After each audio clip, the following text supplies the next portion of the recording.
이제 52페이지입니다. 도시 재정비 촉진을 위한 특별법. 뭡니까? 일명 뉴타운 사업법이죠. 이 한 페이지밖에 없습니다. 한 페이지만 보시면 한 문제 마칩니다.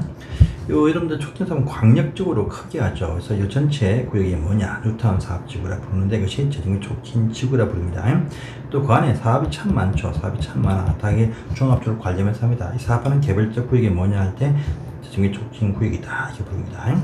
또 그 재정비 촉진 사업에는요 총 8개 사업이 있죠. 이거 주거환경 개선 사업, 재개발, 재건축, 소규모 재건축, 가로주택, 도시공개시설, 도시개발, 시장정비사업에서 8개 사업이 있다. 정비도 시험을 잘 뜨니까 보십니다.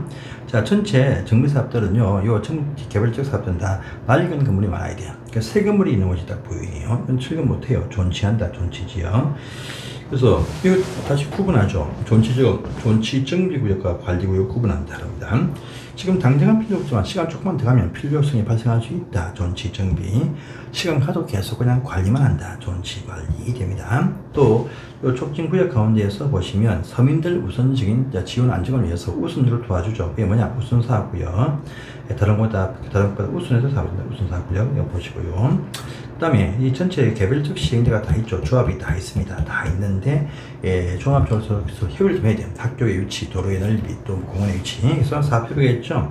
20명 이내다. 근데 이 촉진구역의 수가 10군데 이상이면 30명 이내로 한다. 이 부분 보시고요.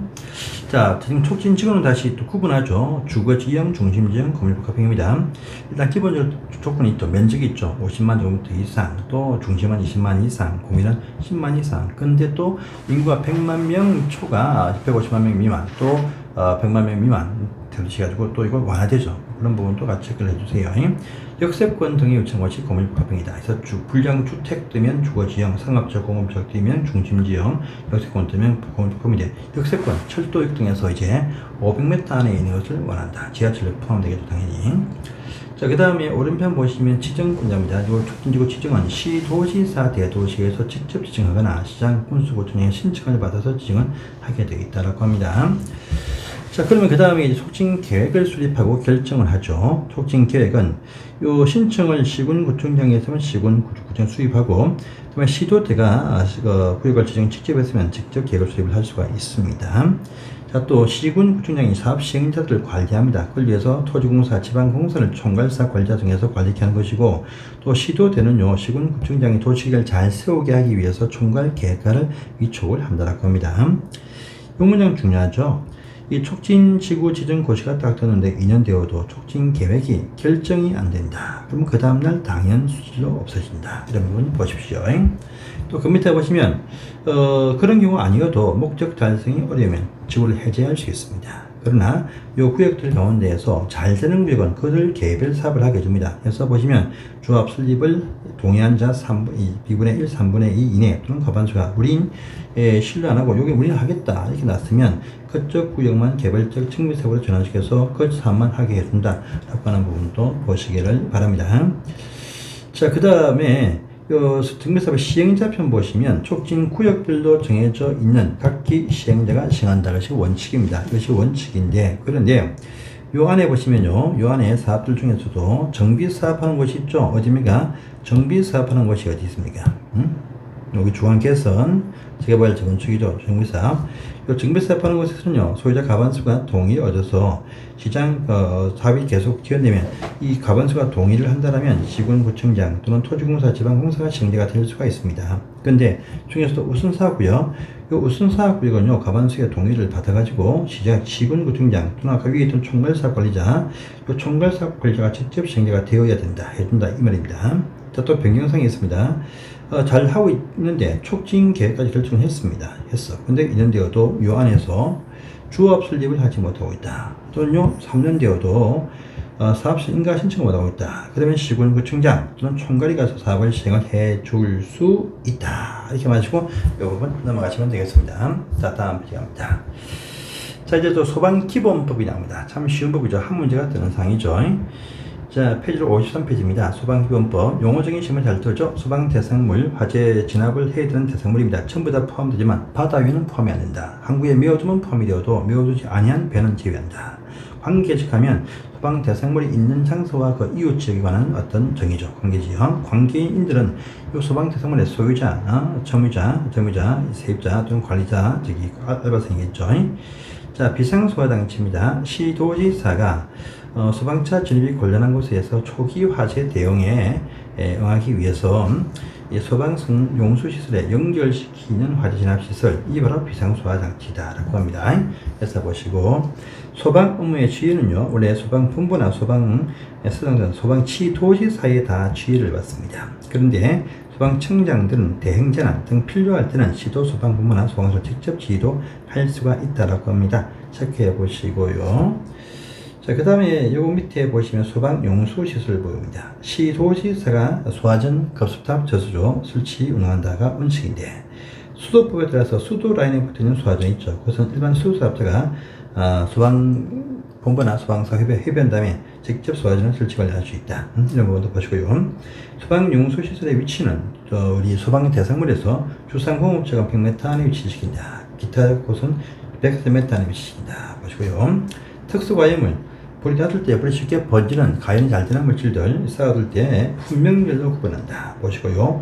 높이는 10m, 면적은 50, 석탄, 목탄들 안 쌓이니까 이것은 200, 이타 이해가 되겠다. 다만 바로 불을 끌 수 있는 대형 사일조 설비가 갖추거나 또 소화기를 갖추면 이것들이 높이가 15, 면적이 200, 300 이렇게 완화될 수 있죠. 그 사이에 1m 이상 간격을 띄워서 띄운다. 합니다. 불이 잘 나기 쉬운 화재 경계지구가 나옵니다. 경계지구.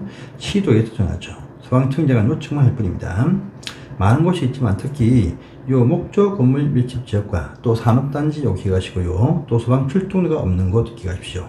출동이 탁 되면 효과입니다. 소방 특별조사 연 한 번씩 실시를 하여야 한다죠. 소방 훈련기업 관계인들 연 한 번씩 실시를 할 수 있다. 문장 바꿔서 잘 뜹니다. 그 밑에 불을 피우거나 연기나는 소독 피울 때 불로 오인할 수 있어 미리 신고하는 신고 지역이 있죠. 그래서 위에 보시면 요 화재 경계지구가 거의 똑같아요. 똑같은데 화재 경계지구에 있는 두 가지가 밑에는 없습니다. 뭐냐면 산업단지와 소방 출동로 등이 없는 장소는 여기에 포함이 안 되어 있죠. 그렇죠? 산업단지 항상 연기가 나죠. 그 다음에 소방 출동로가 없는 곳은 그럴 필요가 없다 해서 이 두 개는 빠지고 나머지는 똑같다 보면 됩니다. 자, 소방 순찰합니다. 지역에 방해물이 딱 보이네요. 그러면 공무원한테 옮기게 할 수 있습니다. 그런데 옮길 물건이 있다. 주인이 알면 주인한테 옮기라는데 주인이 몰라. 소재불명 일단 옮기게 할 수 있습니다. 일단 보관하고 14일간 개시를 합니다. 공고를 해요. 그 주인이 안 나와. 14일이 경과되면 7일 더 보관합니다. 그 다음에도 주인이 안 나와. 그럼 매각하거나 폐기한다. 이때 발생한 수익이 있다. 보시면 국가재정부에 따라서 국고에 세입 조치한다. 이런 보시고요. 또 밑에보다 100세대 이상이거나 또는 3층 이상의 기숙사에서는요, 자동차 전용구역을 설치합니다. 동별로 1개소 이상씩 설치한다. 것이 원칙이죠. 이런 부분 체크하십시오. 자, 소방 활동을 봅니다. 관계인들이, 건물 주인들이 일단 먼저 1차적인 활동을 해야 됩니다. 협조도 해야 되고요. 소방차 우승 통행권이죠. 다 보시면 되겠습니다. 시문상입니다. 자, 그 다음 페이지 54페이지 갑니다. 소방 활동했더니요. 자, 출동했습니다. 현장에 도착했습니다. 활동을 해야 되는데 펜스를 딱 칩니다. 뭐냐? 활동구역. 이건 소방대장이 정한다. 라고 합니다. 다음에 자 외에는 출입을 못해요. 자, 그런데 인력이 좀 부족합니다. 그러면 보시면 관할구역에 사는 사람을 불러내거나 현장에 서 있는 사람한테 옷을 입히고 소방활동 종사 운영을 하게 할 수 있다. 대신하면 비용은 준다. 시도에서 비용 줍니다. 그런데 관계인이나 불을 내신 분들, 물건 훔쳐가신 분들은 비용을 지급하지 않고 처벌하겠죠. 그래서 보십시오. 자, 소방 관계활동을 시험에 잘 뜨죠. 소방활동은 관할구역이 시도입니다. 그런데 소방응원과 소방동원이 있죠. 응원은 옆에 간다. 동원은 멀리 간다 보면 돼요. 이후부터는 소방본부에서 요청하면 응원을 해야 됩니다. 그것을 못합니다. 출동하면 곧 소방대장의 지휘 중에 응합니다. 경비는 협의해서 미리 정해둔다. 회화 정해줍니다. 동원은 소방청장이 직접 동원시켜 부산 사람 불러서 저기 강원도 산불 갈 수 있습니다. 그러면 가야 됩니다. 이때 지휘도 현장 지휘에 따른다. 보시고요. 소방청장이 직접 편성하면 소방청장이 지휘 감독하는데 경비 부담은 도움받은 그 시도에서 부담한다는 것이 원칙입니다. 상세한 내용은 협의해서 정한다. 이게 있죠. 소방 지원활동, 소방활동 외에 기타 활동을 말합니다. 소방 업무에 방해되지 아니할 때 안에서 하게 할 수 있습니다. 자, 이때 활동 비용입니다. 지원은 단체한테 요청케 한다, 부담케 한다. 보시고요. 자, 소방 말고 생활 안전등이죠. 무슨 멧돼지 포획이라든지 벌집 포획을 말합니다. 자, 하게 이건 접수가 되어지면 하게 해야 된다. 업무상이죠. 지원 활동을 하게 할 수 있다. 임의상이지만 그건 하게 해야 된다. 업무상입니다. 그런데 위급한 상황은 제외한다. 뭐냐? 위급하면요, 그냥 일반적인 소방 활동이다. 이렇게 아시면 되겠습니다. 위해 동물 포획 등이 포함됩니다.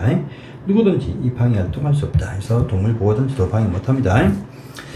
자, 소방 공무원에 관한 지원이죠. 소방 활동의 면책이다. 어떤 고의나 중과 실례 없는데 발생한 인명사고가 있다 할 때 형사 책임을 감면해 주겠다. 자, 또 소송을 제기당했어. 그러면요, 청본소에서는 공무원들 변호사 수임 등의 소송 비용도 지원할 수 있다. 보시고요. 손실보상은 좀 중요한 사항이죠. 이런 정당한 활동인데 손실보상을 해야 될 상황이 발생이 딱 되었습니다. 청과 시도에서 손실보상심의위원회 의견을 따라서 이제 정당한 보상을 해준다고 합니다.